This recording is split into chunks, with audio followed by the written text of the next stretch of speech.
상담을 하다 보면 조금 안타까운 게 있어가지고 상담할 때 이런 거는 좀 본인들이 준비하고 챙겼으면 좋겠다 라고 하는 거를 한번 알려드리려고 영상을 찍게 됐어요. 그랜드 성형외과 전문의 이서환입니다. 첫 번째 필요한 거, 일단은 메이크업을 과하게 안 하고 오시는 게 좋긴 해요. 코는 어차피 화장을 하더라도 그렇게 큰 영향을 받진 않아요. CT를 찍고 어차피 코 안쪽의 모양이랑 같이 보면서 대부분 상담을 하기 때문에 전체적인 얼굴에서 달라지는 건 없는데, 눈 상담을 할 때 메이크업을 했었을 때는 잘 알 수가 없어요. 우리가 메이크업을 하는 거가 수술이랑 되게 비슷해요. 눈이 가로폭이 좁기 때문에 앞쪽 부분이나 뒤쪽 부분에 아이라인을 좀 더 길게 그리면서 눈 가로폭을 좀 더 넓게 보정을 하고, 속눈썹이나 마스카라를 하면서 안쪽에는 속눈썹을 올리면서 눈꺼풀이 덮여있는 부분을 드러나줘서 처져 보이는 느낌을 개선시키는 거고, 예를 들어 쌍꺼풀 테이프나 쌍꺼풀 액을 쓰면서 쌍꺼풀을 만들어주는 행위 자체가 쌍꺼풀 수술과 눈매 교정과 앞트임, 뒷트임을 화장으로 어느 정도 커버를 해가지고 오신 거거든요. 그렇기 때문에 수술해야 되는 거를 정확하게 알 수가 없어요. 이렇게 이제 제가 화장을 안 하는 거를 얘기를 하면 꼭 모자를 쓰고 오세요. 화장을 안 했으니까 좀 쑥스러워서 그러신지, 그런데 모자 쓰고 오는 거가 또 안 좋아요. 사실 얼굴은 비례에 맞게 전체 얼굴형을 봐야 되거든요.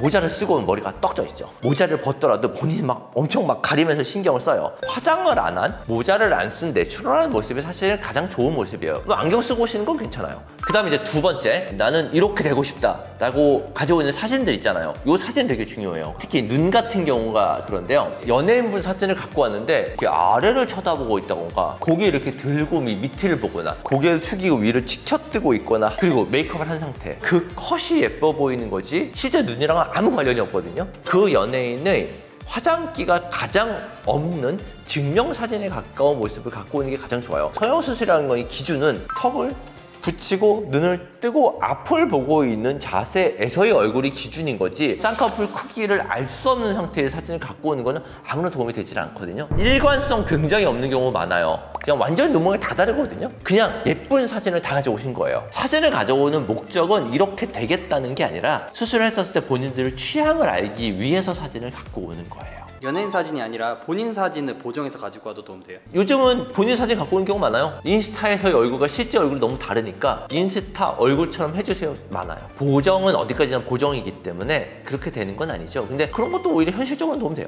성형외과 상담 시 필요한 올바른 자세. 세 번째, 수술 상담도 오기 전에 본인이 뭔가 다 결정하고 온 경우도 되게 많아요. 불필요한 지식들을 갖고 편견을 가지고 오는 경우들 되게 많고요. 뭐 이런 수술들이 괜찮고 필요합니다. 그래서 이런 수술도 뭐 부작용이 많다던데요. 무조건 아웃라인을 해주세요. 이미 상담하기 전부터 본인이 뭔가를 되게 확고하게 결정을 하신 분들이 있어요. 성형외과 전문의라고 하면 성형외과 영역에서 굉장히 오랫동안 수술을 하고 이런 결과들을 알고 있기 때문에 마이너스가 되는 걸 사실 잘 권하진 않아요. 절대 그렇게 하면 안 되는 경우인데도 불구하고 망해도 괜찮으니까 해주세요 막 이런 경우도 되게 많거든요. 나갑니다. 확고하게 결정을 하지 말고 좀 오픈마인드로 와서 상담을 받으시는 게 훨씬 더 좋을 것 같아요, 저는요. 네 번째, 이거 되게 중요한데요. 옛날에 수술했던 이력에 대해서는 얘기를 하시는 게 맞아요. 수술하다가 발견하는 경우들 많거든요. 뭐야?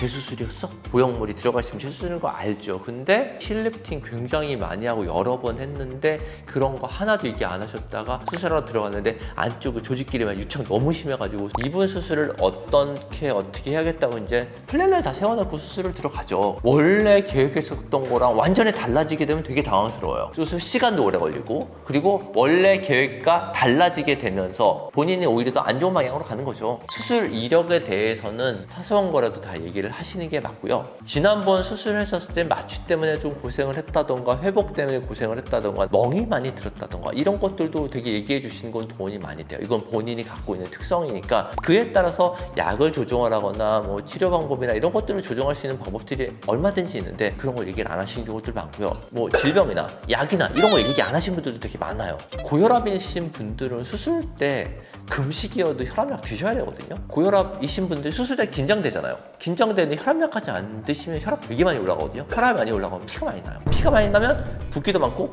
회복도 오래 걸리고 멍도 많이 들어요. 본인한테 마이너스죠. 그렇기 때문에 본인이 수술력이나 병력이나 드시고 있는 약들 이런 것들을 꼭 다 얘기를 해주시는 게 굉장히 좋아요. 다섯 번째, 미리 메모해가지고 오시는 거 되게 도움이 됩니다. 상담을 받아보시면요, 기억 못하는 경우가 되게 많아요. 나 이런 것들 물어봐야지 이런 것들은 평상시에 상담하기 전에 생각났었을 때 핸드폰 메모장이나 이런 거에다 써놓고 오시는 거 되게 도움 돼요. 그거는 수술할 때도 마찬가지예요. 마찬가지예요. 디자인할 때 어차피 저를 다시 만났었을 때 수술하기 전에 물어봐야 될 것들 다 물어보고 수술하시는 게 본인도 마음 편하시죠. 지금까지 성형외과 상담 때 필요한 자세에 대해서 말씀을 드렸고요. 본인들이 조금만 준비를 하다 보면 훨씬 더 상담도 잘 받고요. 상담을 잘 받으셔야지 본인들이 훨씬 더 만족한 결과들도 나오거든요. 상담을 받기 전에 이런 것들 숙지하셔서 상담 잘 받으시고 수술 잘 받기 바랍니다.